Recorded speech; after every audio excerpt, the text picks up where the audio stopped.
guys, and welcome back to another episode of Federico Talks Watches. Today, I want to talk about something that I find to be a little bizarre, and if not bizarre, at least uncommon. I want to talk about 5 uncommon watch complications. Now, these are mostly in the high end, and some of them, in my opinion, are pretty useless. But that doesn't matter, because a lot of these watch complications are complicated for complication's sake. They just appeal to the collector because of the mechanics, and that's totally fine.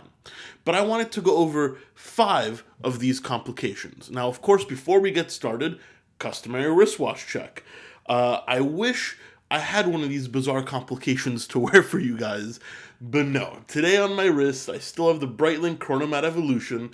I'm very much enjoying it. I'm probably going to wear it for the rest of the week, even though tomorrow I have a business meeting, so I'll probably slap on the IWC because I'm going to wear a suit. So I'll probably put on the IWC with the blue dial, blue suit, the brown band, I'll probably match it with the shoes. But, for today, the Breitling, and it'll probably stay on for most of the week. But anyway, these watch complications. When we think of watch complications, we think from the simplest form, date, maybe chronograph, to something high-end like annual calendars, triple calendars, perpetual calendars, maybe a tourbillon, a minute repeater, a moon phase, all things you've pretty much heard of. But these are 5 what I consider bizarre complications that you don't really see too often, and that maybe you guys were wondering what they did. So I figured I'd make a little video here explaining some of these complications. Now, the most common and probably the most useful is going to be number 1, and that is deadbeat seconds. What are deadbeat seconds? As most of you guys know, an automatic or mechanical watch, the second hand sweeps exactly at the beat that the movement is vibrating. So either 18,000, 21.6, 28,000, or maybe 36,000 if it's an El Primero. So the second hand is sweeping, but it's actually beating very, very quickly according to that number of vibrations per hour. Now, what is deadbeat seconds? Deadbeat seconds might seem a little counterproductive for the mechanical watch lover, and that is a ticking seconds hand, but on a mechanical watch. And this is actually very complicated to make because you have to add a bunch of extra gears to slow down the rate of the seconds hand to, instead of vibrating at 18,000 vibrations per hour, it's got to vibrate at 1 per second to make it look like it's ticking. Now, a lot of people say, well, that kind of kills the charm of an automatic movement. It doesn't feel alive. It looks like a quartz. And I kind of agree with those statements. But what it's really been created for is to make it super accurate, so you can see exactly second by second. And most of the time, that was relegated to a quartz movement, but now it can be done, or it could have always been done, but now it's much more popular to be done with a mechanical movement using deadbeat seconds.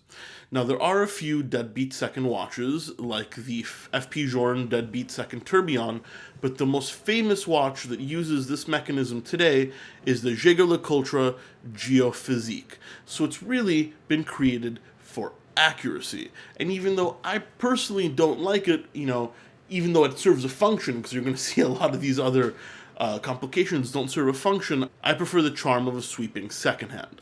But the deadbeat second is definitely a bizarre complication. Next up is a complication that somebody actually asked me in the comments section if there was a cheap alternative in a mechanical, and unfortunately I don't think there is. In fact, it's a complication I've only ever seen used in one watch. And I'm sure it's used in more than one watch, but I've only seen it, off the top of my head, used in one watch. And that is the weekly calendar. And it's used in the Glashutte Panomatic series as the Panomatic Weekly Calendar. Essentially, you have the time, you have the date, but you have a weekly calendar, which is at the top. It tells you what week of the year it is. So it's the 30th week, the 32nd week. Personally, I don't really find a use for this. I've been told in Germany people base a lot of business and they use the weeks of the year. I don't know how true that is. But it's definitely a complication. It serves a function. It tells you what week of the year it is, and it's definitely complicated and it's rare. Personally, I don't, it's not for me. It doesn't offer any kind of funky display.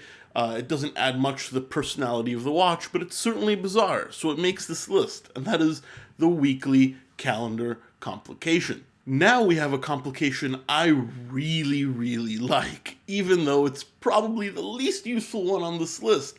And that goes to show you that it's not all about use, it's about wonder and whimsy, at least for me. I think it's cool that these things can be accomplished.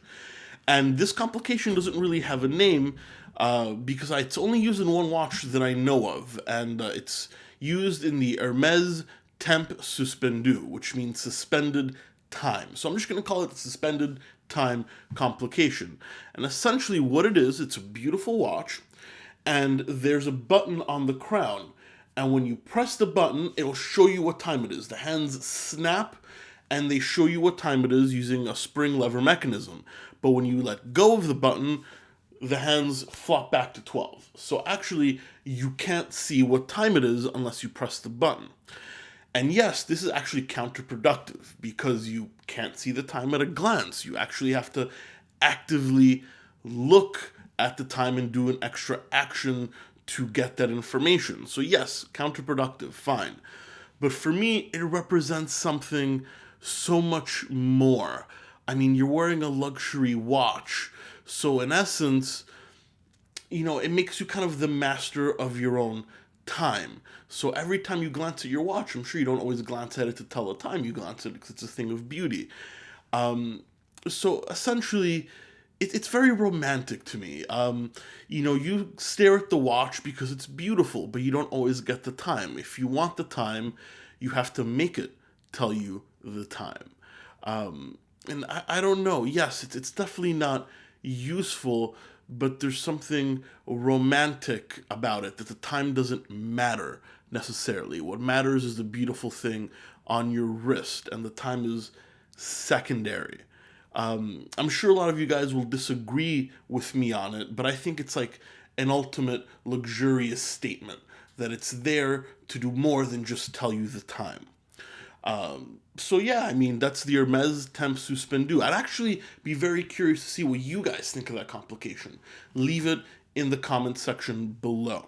Now we have one of the most complicated complications, and that is the equation of time. Essentially, what the equation of time tells you is true solar time, because the orbit of the Earth is imperfect. So we consider time, human-made time, is not exactly what the solar time is. It can be on or off by about 10 minutes due, as I said, to the imperfect rotation of the Earth. So you have this extra indicator on the dial that tells you how many minutes plus or minus the solar time is to the human time. And this has actually been made by a few watch companies. It's made by Girard-Perregaux. It used to be in a couple of APs. I think IWC... Actually, no, IWC makes sidereal time, which is another very weird complication, which I'm not going to talk about today. But it's not quite the same thing. So yeah, it tells you what the natural time is versus our time. And as I think about it, I think that serves no real purpose, but it kind of connects you with the elements. It tells a cool story. It's very complicated mechanically, so that makes it cool. And it gives an extra bit of personality to the watch because you have an extra display on there. And now we have probably the most useful complication here, but it's very rare, and that is resetting second hands. And this is made famous by Lange, and of course Lange being a German brand and Germans being famous for their precision, it doesn't strike me as strange that Lange is the kind of company to make this famous. Essentially what it is, it's kind of like hacking, but not really. So there's some movements where you pull out the crown, it doesn't hack, and those are the hardest to set and synchronize. There's other movements where you pull out the crown and second stop, and that's hacking, and you can synchronize it. This goes a step further, where when you pull out the crown, the seconds reset to 0 automatically, so it makes it very easy to calibrate your watch and coordinate it with, I don't know, another watch or maybe the atomic clock.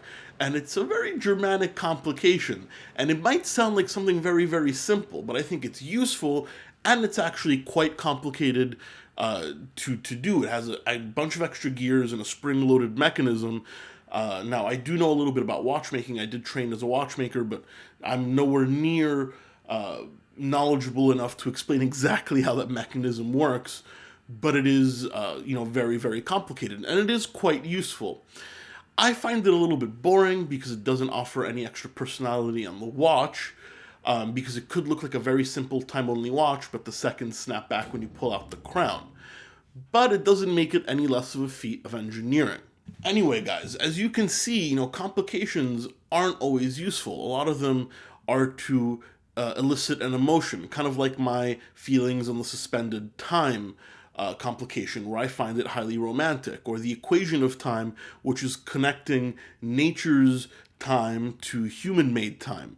And there's other more complicated, useful things like the weekly calendar, which, is my least favorite on this list, but it does offer a useful function. What is your take on complications, and particularly complications that you do or don't find useful? Do you agree with me? Does a complication have to offer you a use for you to enjoy it, or does the romance play into it? Let me know in the comment section below. And please slap a like on this video if you enjoyed it. It really does help, and don't forget to subscribe so you don't miss any content. And on top of that, I have an Instagram page, and that's at Federico Talks Watches, a link in the description below. That way you guys can check out some cool watch content, even on the days where I'm not uploading. Thank you so much for sticking around for another episode of Federico Talks Watches, and I'll catch you guys in the next one. Take care.